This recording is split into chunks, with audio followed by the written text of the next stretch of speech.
everybody. My name is Rochelle Ellis. I work over at the University Health Center. I'm a certified health and wellness coach. I'm also a registered art therapist. Today, I want to talk to you simply about the concept of sublimation and how you can use art processes and materials to address any type of instances where you need where you are stressed and need to decompress, things like that. A little bit about me, like I said, I'm a registered art therapist, certified health and wellness coach. I love gardening and buble baths. Before I was at UGA, I worked at the at Central State Hospital in Milledgeville as a behavioral health counselor. That was a doozy. Okay, so sublimation, simple definition: replacing socially unacceptable behaviors with socially acceptable ones. I think that we are all familiar with sublimation. It is spoken to, we receive that information quite frequently, I think, in common advice. So I think some advice that you hear a lot is, are you mad? Well, go for a run. Don't go yell at somebody. Go run. Did you just get dumped? Well, take up a new hobby to help you channel some of that energy. And then one that I really like is a person who's a control freak. They're encouraged to become accountants and things like that. So I think that sublimation is something, if you think about it, I think it's something that we all are encouraged to do at some point in some way. We also see this in popular culture. I think a great example is the album Mr. Morale and the Big Steppers by Kendrick Lamar. Kendrick Lamar has done years of talk therapy. He's not ashamed about that, and that's what I love about him. He wrote this album as a way to really further process his experience in therapy and the different things that he worked through. So I've got a quote here: stuff on my mind and it's heavy, tell you in pieces because it's way too heavy. My diamonds, the choker is heavy. More life to give on demand. Are you ready? Who keep them honest like us? Who in alignment like us? Who got to heal them all? Us, when there's no one to call us. And then, I don't know whose children those are, but that is his actual partner there on the bed as well. Another great example, I think, is the Canadian poet Rupi Kaur. Rupi Kaur is I think she's from Punjab in India. She first started performing poetry as a way of becoming more comfortable speaking English. And she started this in middle school, I believe. And then she started writing her own poetry as an adult after a breakup to help her regain her voice, which I think we can identify with. So this poem of hers I love. You can actually buy it as a tapestry, but I do think it's sold out. Apologies. I took the catalog image and printed it out, and it's up by my desk. So I think that's close enough for me. But this poem is beautiful. It was when I stopped searching for home within others and lifted the foundations of home within myself. I found there were no roots more intimate than those between a mind and body that I've decided to be whole. And it's from a book of poetry called Milk and Honey. Like I said, New Republic Writer of the Decade. Go Rupi. What I love about these two examples, so Kendrick Lamar, Rupi Kaur, these are celebrities and they're rich, right? Well, Rupi's rich now. It's good for her. These are celebrities. In a way, they have far more privilege than we do. What I want to do is give you some examples of ways that you can use sublimation yourself that does not require you releasing an album or publishing a collection of poetry. So examples that I want to give you are scribble drawings, Zentangles, and mandalas. So a scribble drawing is a technique that was founded originated with Florence Kane. And if you know who Florence Kane is, she was an early developer of art therapy in the 20s. And I really love this particular process, and I do it all the time. I also love technology because all these videos are on YouTube.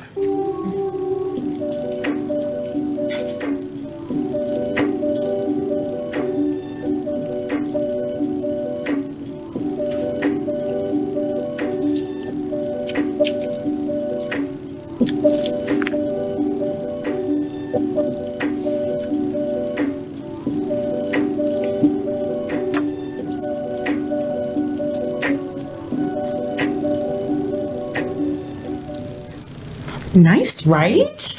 I wanted to demo some of these myself, but I think that's just a faster way to do it. A time lapse is always helpful.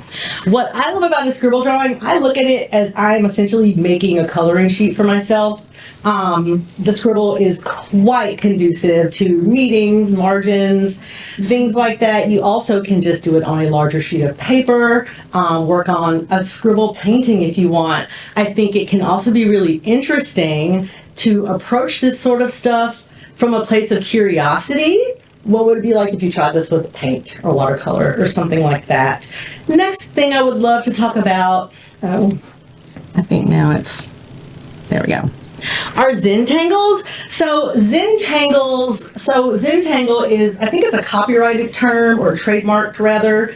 So Zentangles are a form of drawing where you create a rectangle, and most people, this video, sorry, I'm getting ahead of myself. Most people are going to try to put a different pattern in each quadrant of the Zentangle.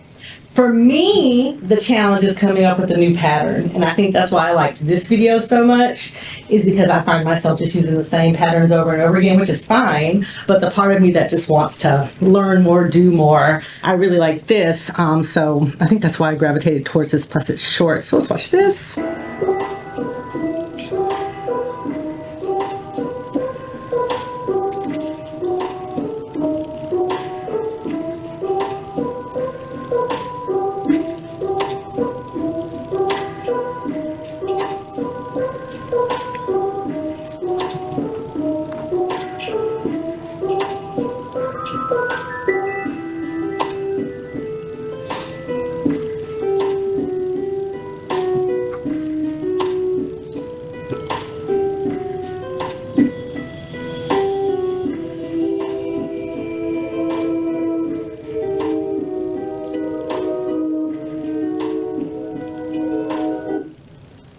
Now, in my mind, that looks so complicated and that looks so difficult.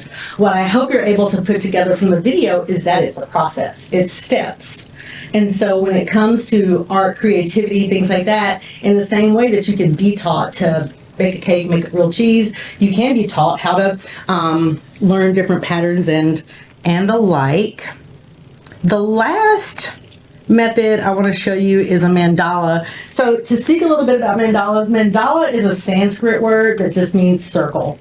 In art therapy, mandalas are used as a form of self-discovery, self-exploration. If you are into psychology, psychologist Carl Jung did a ton of work on mandalas, used it to specifically explore what he described as the shadow self.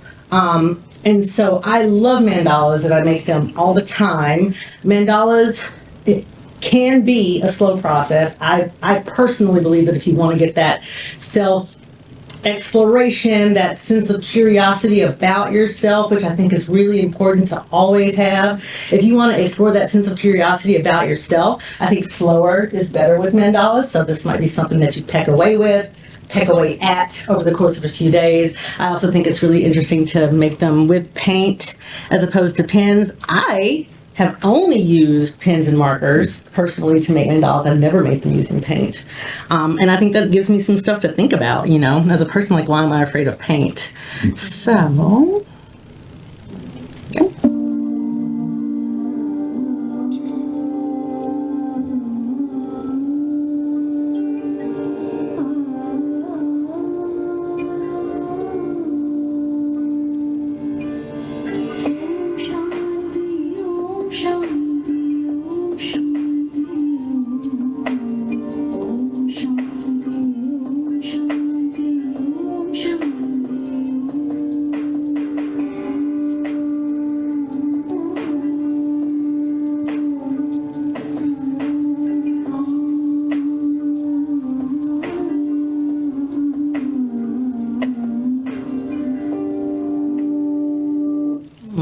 I love that they reverse it at the end of the video, because what I really want to impress upon y'all is these are steps, these are processes.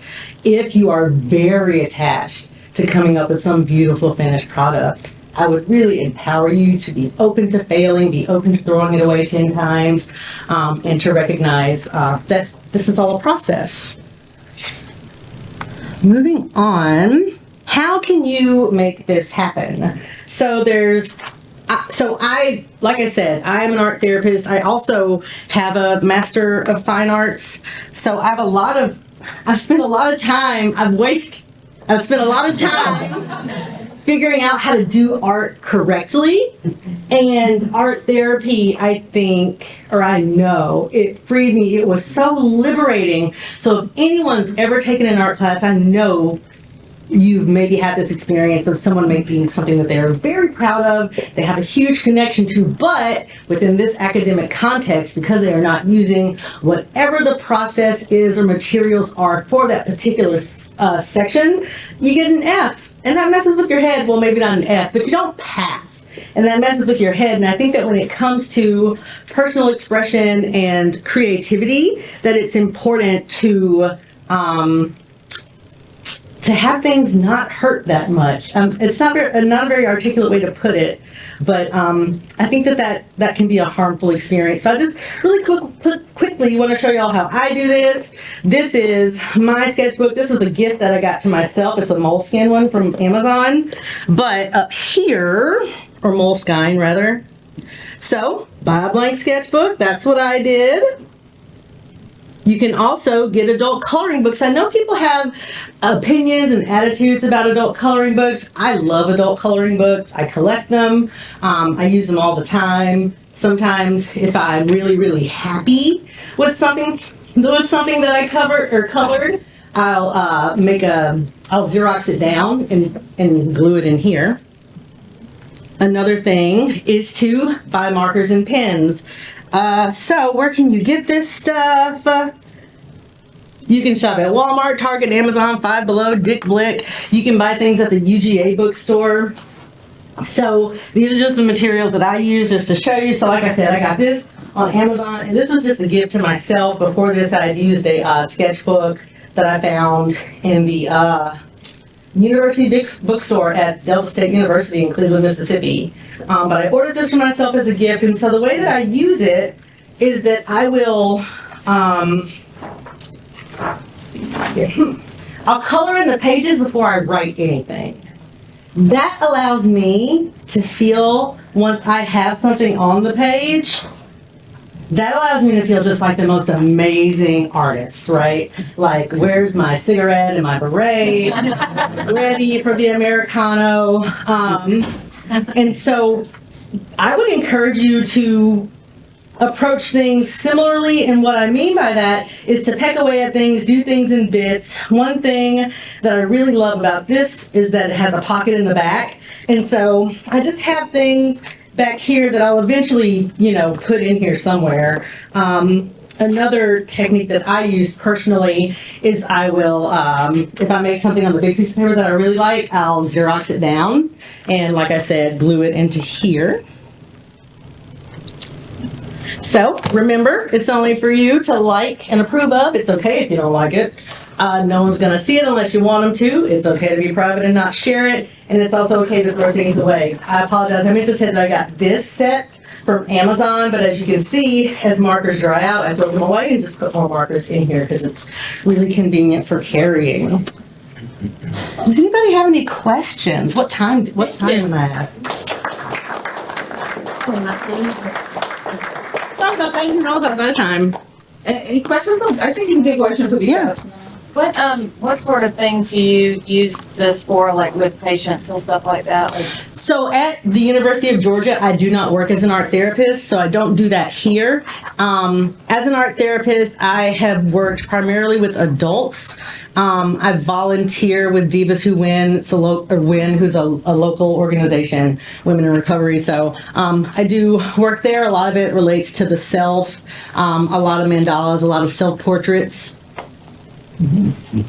Any other questions? Yes. Hi, Rachel, Nigel. Hello. Thank you very much. Beautiful talk. Just to a kind of comment, really, if you don't mind, but it's also a question. It seems to me that many of the processes that you've been looking at are actually processes of art making anyway. Oh, yeah. So there's no breaking of a continuity from a personal act of creativity and one that might go into the world or not. But for example, scribbling, Paul Klee, brought that into modernism, taking a line for a walk. The Zentangles have been in Islamic tile art since the Middle Ages, and mandalas are mandalas. Yeah. In their own tradition. What I'm trying to say is that we have really highly respected art that are kind of being real support points for our society and civilization that people are engaging in that moment of personal exploration. Does that make sense to you? Is that what you wish? Yes, absolutely. And I think it's a beautiful way to remember that you're connected to the world. Yes. Even if what you're making only stays here. Yeah. Thank you. Thank you. Any more questions? It's time, actually. I got it all wrong. Oh, there's time. Great. It's time for more questions. Yeah. Any others? Can I do a shameless plug for the Yes, George please. Museum gift shop? We have all the art supplies. Buy your art supplies in our gift shop. We're open every day. It's okay. And just to elaborate, these are alcohol markers. If anybody cares, you can use water-based markers. I prefer alcohol markers. I just think the colors are really, really bright and saturated. Thank you all so much. Thank you. Please, if you have any questions that come up, email me.